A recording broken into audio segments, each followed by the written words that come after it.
À la montagne, Dieu appelle, se révèle et parle.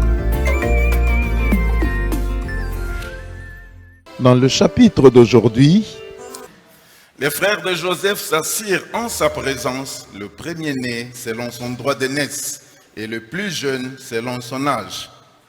Et ils se regardaient les uns les autres avec étonnement. Joseph leur fit porter des mets qui étaient devant lui, et Benjamin en eut 5 fois plus que les autres.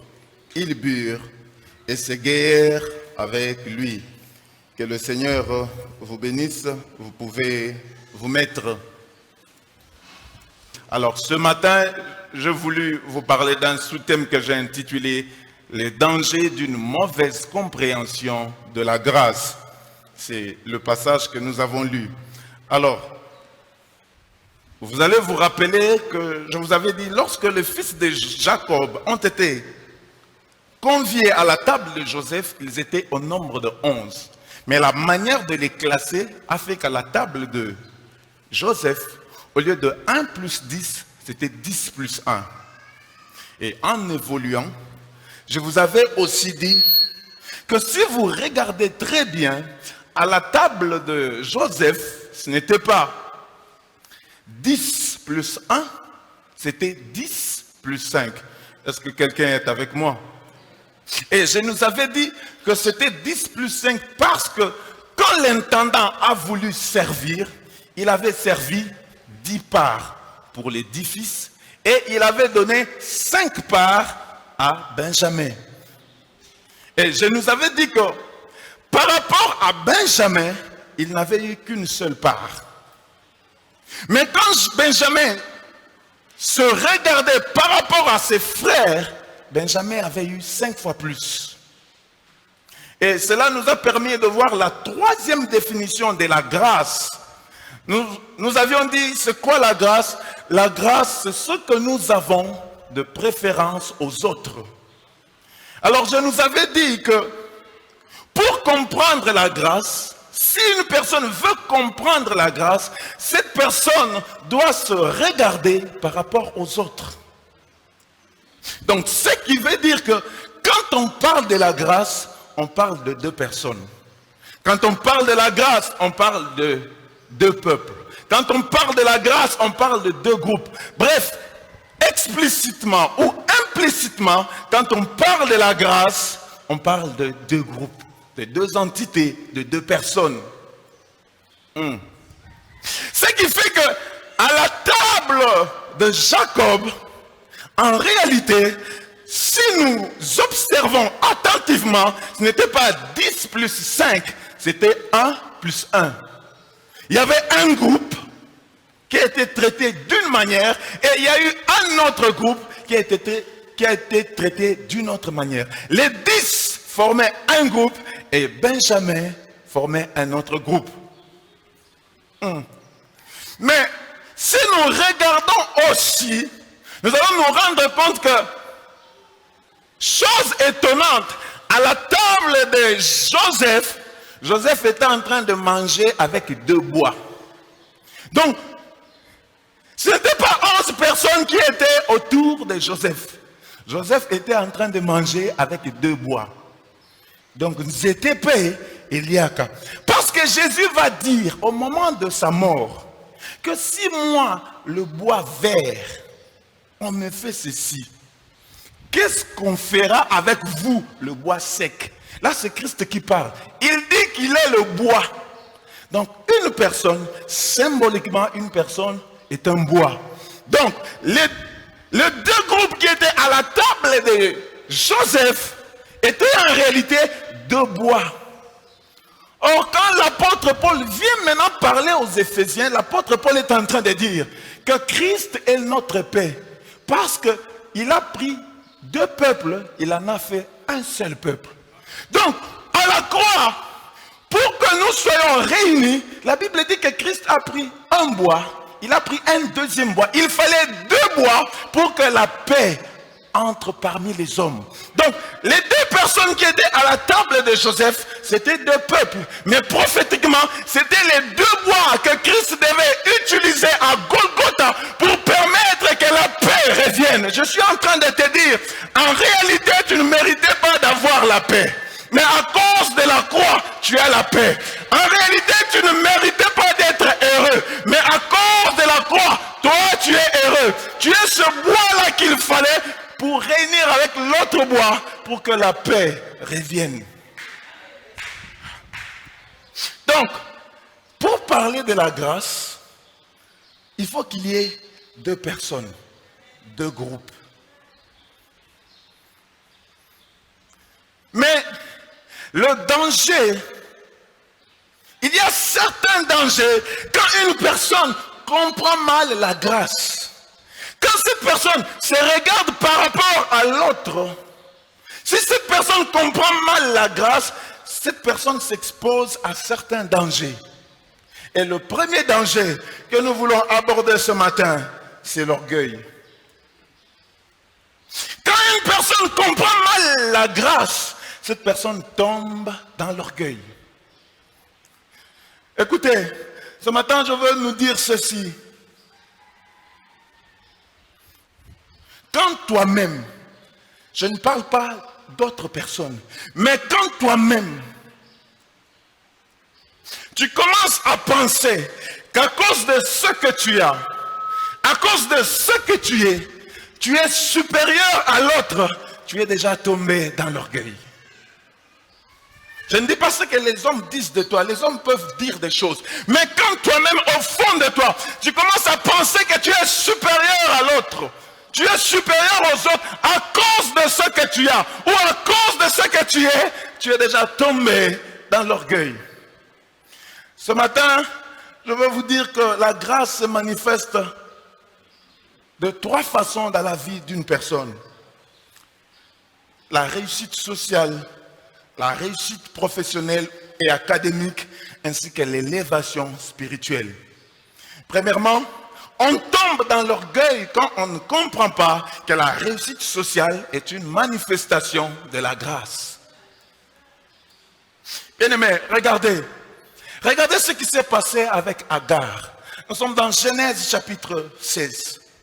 La Bible nous montre que pour que Abraham aille vers Agar, c'est Sarah qui avait supplié Abraham. Donc, Agar n'avait rien fait pour attirer Abraham vers lui. Agar avait vécu avec Abraham, avec ce couple, pendant des années. Abraham n'était pas intéressé à aller vers Agar. Premier élément que je voulais vous montrer dans cette histoire. Si on doit considérer la beauté, Agar ne pouvait pas se mesurer avec Sarah. Écoutez, Agar était une Égyptienne.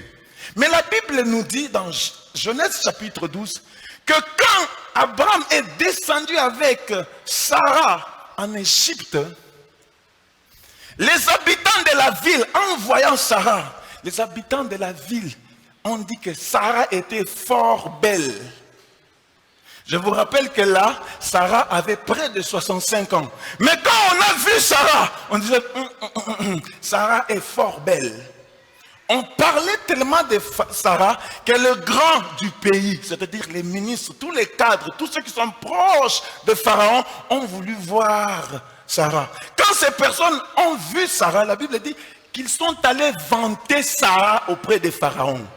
À cette époque, le roi n'avait pas une femme ou deux femmes. Le roi avait des femmes et des concubines. Pour aller vanter la beauté de Sarah, sans avoir reçu l'argent de Sarah, c'est que Sarah était réellement fort belle. Pour dire à Pharaon que nous avons trouvé, il y a dans ce pays une femme qui vient d'arriver, qui est fort belle, c'est que ces gens-là ont regardé leurs femmes, ont regardé toutes les femmes de Pharaon, il n'y avait personne. Deuxième élément, Sarah était une femme libre, mais Agar était une esclave. Bien aimé, nous sommes à l'époque où les sociétés sont constituées de castes. On est esclave, on va mourir aussi esclave. Les enfants d'esclaves finissaient par être esclaves. Pour qu'une personne devienne libre, le prix qu'il fallait payer pour s'affranchir était tellement énorme que les gens passaient toute leur vie et même mouraient sans avoir réuni cette somme d'argent. Donc Sarah était une femme libre et Agar était destinée à vivre toute sa vie comme esclave. Troisième élément. Sarah était la femme d'un riche et Agar était pauvre. Bien-aimé, avec ces trois éléments, Agar ne pouvait pas se comparer à Sarah. Mais qu'est-ce que la Bible nous dit au verset 4 du chapitre 16? Que quand Agar se vit enceinte, elle regarda sa maîtresse avec mépris. Quand Agar se vit enceinte, elle regarda sa maîtresse avec mépris. Agar avait oublié que pour que Abraham aille vers elle, c'est parce que Sarah avait supplié. Agar avait oublié que Sarah était riche. Sarah était belle. Sarah était libre. Mais quand elle a vu qu'elle est devenue enceinte, la Bible dit qu'elle a méprisé Sarah. Je suis en train de te dire, l'une des manifestations de l'orgueil, c'est le mépris. Mépriser quelqu'un, c'est quoi? C'est se dire que la personne n'a pas de valeur. Or, pour mépriser, soit tu te dis, je suis au-dessus de cette personne, soit tu prends cette personne, quelle que soit sa position, tu places la personne sous tes pieds. Or, Agar était esclave. Pour mépriser Sarah, c'est-à-dire malgré sa beauté, malgré sa richesse, malgré sa liberté, Agar avait fait descendre Sarah sous ses pieds.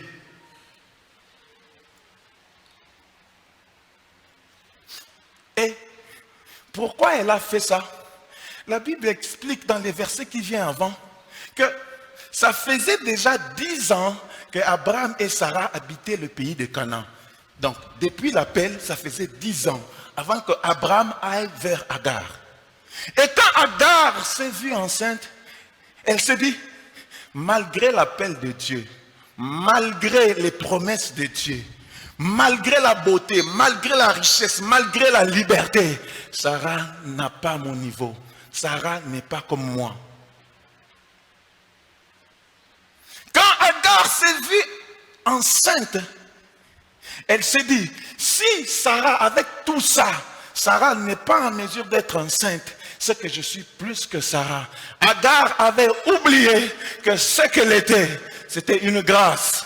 Je suis en train de dire à une personne, je parle à une Agar ce matin. Parce que là où Dieu t'a pris, ce que Dieu a fait avec toi, si on devait tenir compte des critères, toi tu ne pouvais pas être orgueilleux. Toi tu ne pouvais pas mépriser les gens.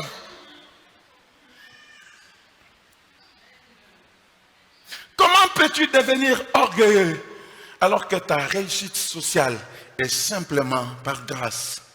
Je suis venu dire à une personne que si tu t'es marié à 21 ans, si tu t'es marié à 23 ans, ne méprise pas ceux qui vont dans des montagnes prier de nuit pour demander à Dieu de les visiter.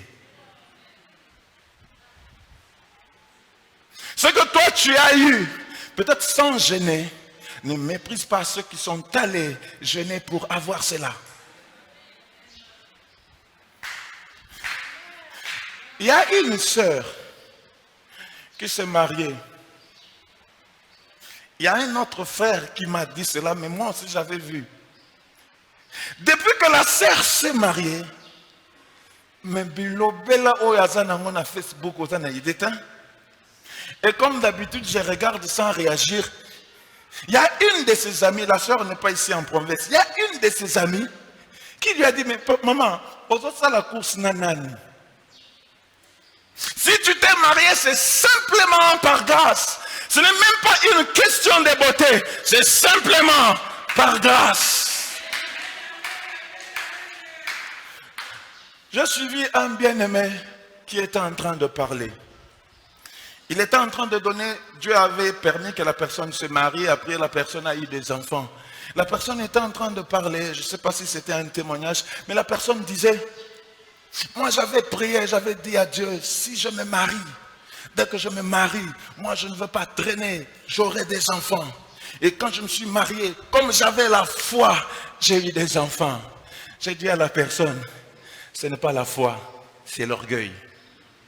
Parce que s'il fallait parler de la foi, c'est que pendant 25 ans, Abraham n'avait pas la foi.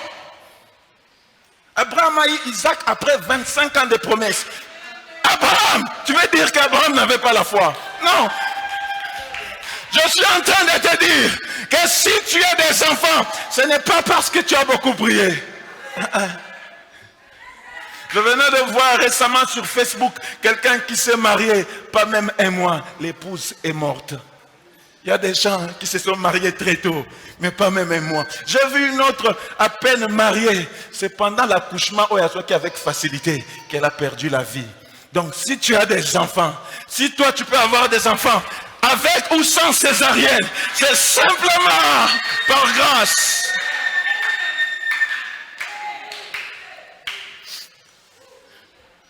Deuxièmement, on tombe dans l'orgueil quand on ne comprend pas que la réussite professionnelle ou académique est une manifestation de la grâce. Luc chapitre 12, verset 13. La Bible dit, le champ d'un homme riche avait beaucoup rapporté. Et cet homme s'est dit, que je veux abattre mes greniers, je vais abattre mes tours, je vais construire des plus grandes. Bien aimé, écoutez, la Bible ne dit pas qu'il s'est dit, je veux vendre mes tours, avec l'argent que j'aurai, je vais ajouter un peu et je vais construire, acheter des tours plus grandes. Je veux abattre. Bien aimé, pour être en mesure d'abattre ce que cet homme avait eu comme récolte, lui permettait, même en abattant, de ne pas sentir une perte. La Bible dit que son champ avait beaucoup rapporté. C'est-à-dire par rapport à cette personne n'a pas eu comme tout le monde. Donc par rapport aux autres, cette personne avait beaucoup reçu. Au point que même s'il abattait, il payait encore des maçons pour construire. Il ne va rien sentir. La personne dit, je vais abattre, je vais construire des plus grandes. Mais cette personne s'est dit, après je dirai à mon âme, réjouis-toi parce que tu as beaucoup d'années. L'orgueil. Cette personne n'a pas compris deux choses, que sa vie était une grâce. Cette récolte exceptionnelle était aussi une grâce. Je suis en train de dire que quand l'homme détache Dieu de ses réussites sociales, professionnelles, académiques, cette personne tombe dans l'orgueil. L'orgueil, c'est ne pas reconnaître que ce que tu as reçu, ça vient de Dieu. Je suis en train de te dire que tu n'as pas ce travail parce que tu as ce CV. Je suis en train de te dire que tu n'as pas cette promotion parce que tu es plus que les autres. C'est simplement par grâce. C'est simplement par grâce.